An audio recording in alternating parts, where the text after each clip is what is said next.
Bonjour à tous, je suis Axel de LBTS MUC. Alors dans cette vidéo, je vais vous donner 3 conseils pour réussir au mieux votre examen. Alors si vous souhaitez, je mettrai un lien dans la description, si vous souhaitez recevoir des fiches gratuites avec des conseils par mail, je mettrai un lien dans la description, vous n'avez qu'à renseigner votre email et vous recevrez donc tout ce contenu gratuitement par email.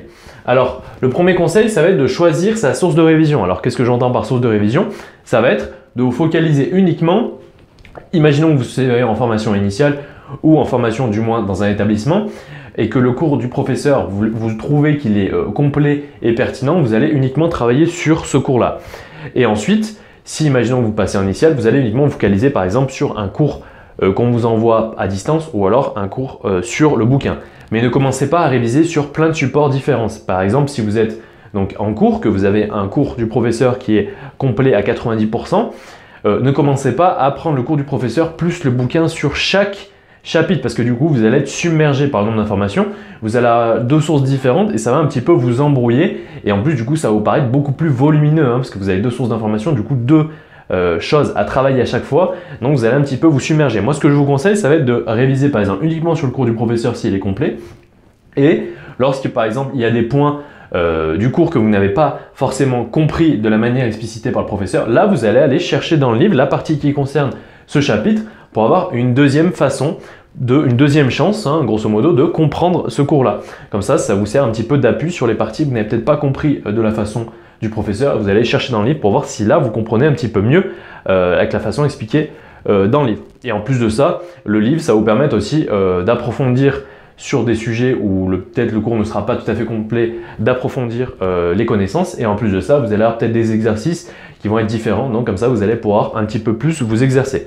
Mais en tout cas, gardez une seule source principale et après aller piocher sur une source secondaire. Mais ne commencez pas à vouloir travailler sur plein de supports différents sur les mêmes chapitres, parce que là, du coup, ça va paraître très volumineux et ça va vraiment vous embrouiller. Donc ça, c'est vraiment le premier conseil essentiel à mon sens, parce que je vois plein d'étudiants qui se perdent un petit peu et qui se perdent sous le nombre énorme de connaissances à apprendre, parce que du coup, ils se perdent dans plein de supports différents, au lieu de se focaliser sur un seul, à le maîtriser à 100%, et ensuite aller un petit peu rajouter quelques compétences, aller faire des exercices supplémentaires dans des livres.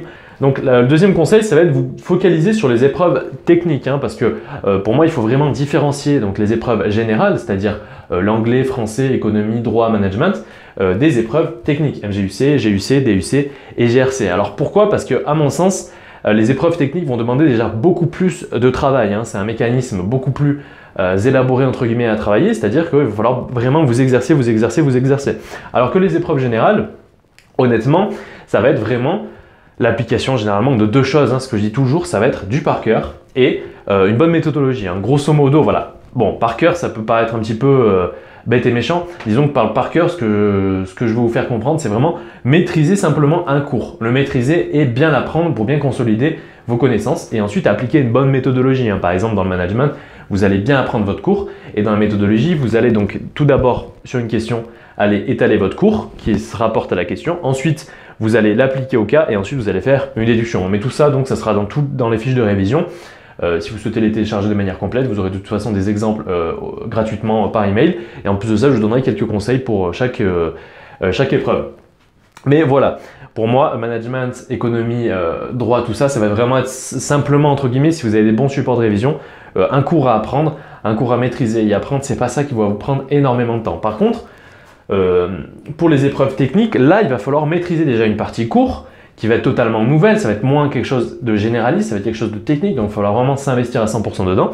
Et en plus de ça, il va falloir s'exercer un maximum. Qui dit épreuve technique, dit méthodologie différente. C'est là, on va venir sur le 3e point. Puis déjà, en plus, il ne faut pas oublier que votre diplôme, ça ne va pas être sur les épreuves forcément générales. Bon, à part par exemple la culture générale, puisque là, ça va être une manière de structurer une réponse, donc c'est essentiel. Mais c'est pareil, là, c'est vraiment de la méthodologie. Il ne va pas commencer à falloir faire 100 sujets d'examen pour vous entraîner sur une épreuve de culture générale, ça n'aurait aucun sens. Là, c'est vraiment une bonne méthodologie, bien la comprendre et l'appliquer. Mais voilà, ne perdez pas non plus trop de temps. Surtout, essayez de vous approprier la méthodologie et bien la restituer pour répondre à vos sujets d'examen.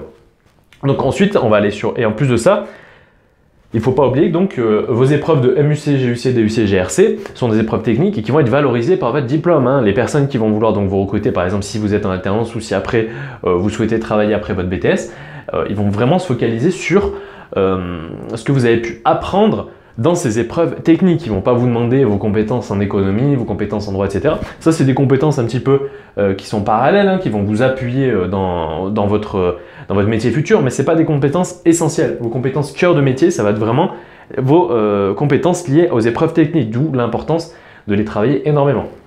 Enfin, on en vient au troisième point qui va être d'appliquer la bonne méthodologie. Hein. Parce que comme je vous l'ai dit, moi je différencie vraiment les épreuves générales, hein, comme je vous l'ai dit, donc droit, économie, management, français-anglais, enfin culture générale et anglais, et les épreuves donc techniques qui sont ici. Hein. Parce que pour moi, les épreuves générales, ça va être tout simplement de construire des supports de révision le plus clair et synthétique, en synthétisant votre cours sur chaque épreuve générale. Comme ça, vous n'avez plus qu'à apprendre votre cours et bien le maîtriser, bien le relire. Du coup, ça va être facile parce que du coup, vous allez tout restituer un cours assez volumineux sur des supports bien adaptés et bien synthétiques. Vous allez bien apprendre ce cours-là et ensuite il faudra bien maîtriser la méthodologie hein, qui est propre. Par exemple en droit vous avez une méthodologie qui est propre, en économie aussi, en management, en culture générale. Donc voilà, vraiment appliquer la bonne méthodologie. Hein.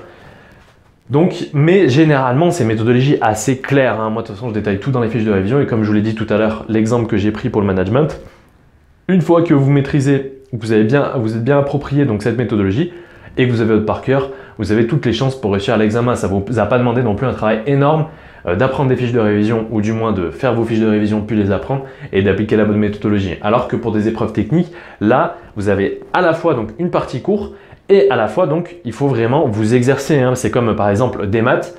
Des maths, c'est bien beau de les apprendre, mais si vous ne vous exercez pas, vous allez être incapable de réaliser un sujet d'examen. Ça va être exactement pareil pour toutes ces épreuves-là. Donc moi, ce que je vous conseille vraiment, ça va être de synthétiser, donc pour les épreuves techniques, de synthétiser le cours essentiel. Et ensuite, ce que vous allez faire, c'est vous exercer sur un maximum d'exercices, de cas et de sujets d'examen.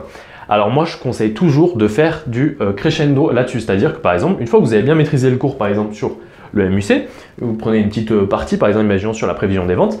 Là, ce que vous allez faire, c'est, ou la saisonnalité, etc., ceux de rentabilité, tout ça, peu importe le cours que vous allez prendre une petite partie de cours. Vous allez essayer de synthétiser au mieux votre cours sur quelques fiches. Ensuite, vous allez passer sur un exercice vraiment tout simple.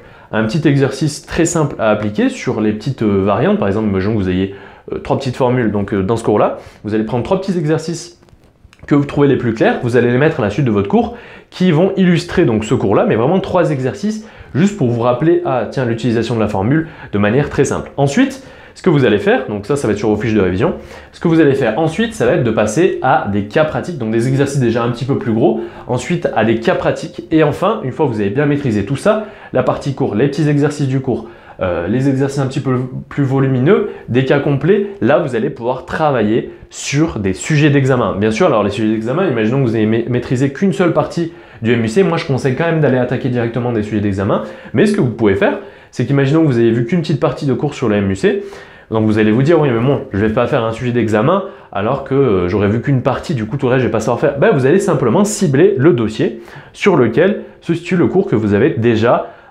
appris, comme ça au moins vous avez fait la boucle en entier. Hein. Vous avez fait donc vos fiches avec donc la partie cours, plus des petits exemples, voilà, relativement simples pour illustrer votre cours. Ensuite vous avez pu passer, donc là c'est ce qui va être sur vos fiches de révision. Ensuite vous avez pu passer donc à des exercices un petit peu plus complets, puis à des cas pratiques, puis enfin vous avez pu tester vos connaissances sur par exemple un dossier.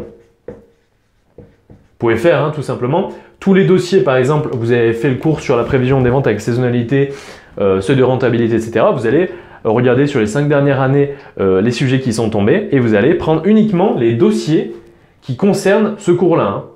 Donc, qui vont concerner ce cours-là. Donc, vous allez prendre des dossiers de sujets d'examen.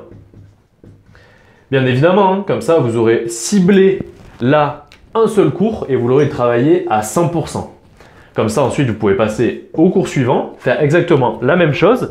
Et bien sûr, à la fin, une fois que vous avez travaillé l'ensemble de vos matières, ça ne vous empêchera pas, et ça je le conseille fortement, d'aller faire les sujets d'examen, mais cette fois dans leur entièreté. Même si vous avez déjà fait tous les dossiers de manière séparée, moi je vous conseille malgré tout de refaire au moins entièrement les sujets des 5 dernières années avec tous les dossiers. Comme ça, là vous allez pouvoir retester vos compétences. Imaginons que ça c'était le premier cours que vous avez révisé, il sera un petit peu vu dans votre esprit. Comme ça vous permettra de le réanimer un petit peu, et là en plus de travailler plein de concepts de manière coordonnée, pas de manière séparée. Donc d'abord on va vraiment cibler chaque point de cours de manière séparée, hein, en faisant donc cette hiérarchie-là au niveau des exercices. Et ensuite, une fois que vous avez tout fait, là, vous allez pouvoir vous attaquer au sujet d'examen de manière entière. Mais ce que je ne vous conseille pas, donc, c'est de faire les sujets d'examen à la fin. Il y a beaucoup trop d'étudiants qui commencent à faire des sujets d'examen à la fin de leurs 2 années donc de BTS et qui font ça 1 mois avant la fin. Donc là, vous n'êtes pas préparé. Là, au moins, vous allez bien pouvoir intégrer le mécanisme de réponse au sujet d'examen. Et en plus, comme ça, vous allez en travailler énormément. Imaginons que là, par exemple, dans votre première année, vous avez déjà fait à peu près 4-5 cas pratiques, 4-5 sujets d'examen de manière séparée. Et après, ça ne vous empêchera pas la deuxième année de les faire de manière complète. Mais au moins, vous aurez travaillé plusieurs fois et vous aurez eu le temps, vous serez laissé 2 ans pour intégrer le mécanisme de réponse au sujet d'examen. Donc ça, c'est essentiel vraiment de travailler sur les sujets d'examen. Pour moi, c'est vraiment quelque chose, il ne faut pas y passer à côté et il ne faut pas attendre la fin de la deuxième année pour commencer à s'alarmer, se dire « Tiens, il faut peut-être que je fasse des sujets d'examen ». Non, non. Il faut le faire vraiment le plus tôt possible. Et d'ailleurs, pour tout ce qui va être épreuve générale, pour moi, faire des sujets d'examen, donc c'est bien, mais c'est pas forcément là où ça va le plus pencher dans la balance au niveau des points. Hein. Pour moi, c'est vraiment une méthodologie appliquée. Une fois que vous l'avez appliquée et vous la maîtrisez par cœur, par exemple sur du management, vous savez par cœur quelle méthodologie appliquer. À mon sens, c'est pas forcément très essentiel de vous entraîner sur des dizaines de sujets d'examen en management. De toute façon, je mettrai donc une fiche et un lien dans la description qui vous renverra sur une vidéo donc, que j'ai faite sur, donc pour le BTS MUC sur l'épreuve de management pour vous expliquer un petit peu, comme ça vous allez un petit peu mieux comprendre la méthodologie. Pareil pour la culture générale et vous allez voir que ce sont des épreuves qui demandent juste une bonne compréhension du cours, une bonne maîtrise du cours et une bonne appréhension, mais après c'est surtout l'application d'une méthodologie précise qui vous est demandée. Il faut aller donner ce que l'examinateur veut qu'on lui donne de manière claire et synthétique. C'est comme ça que vous allez gagner des points. Donc moi je vous conseille vraiment de différencier bien épreuve générale et épreuve technique. Pour les épreuves techniques, d'appliquer cette méthodologie-là et pour les épreuves générales. Donc tout simplement une petite partie courte pour les épreuves générales, plus une petite feuille sur la méthodologie. Et là, au moins comme ça, vous avez vos cours de manière générale. Pour les matières générales, c'est comme ça qu'il va falloir faire. Alors pour les épreuves techniques, c'est de cette manière-là qu'il va falloir bâtir vos fiches de révision et bâtir vos révisions. Donc voilà, j'espère en tout cas que ça vous aura aidé, que ça n'a pas été un trop brouillon. Et on se dit à la prochaine.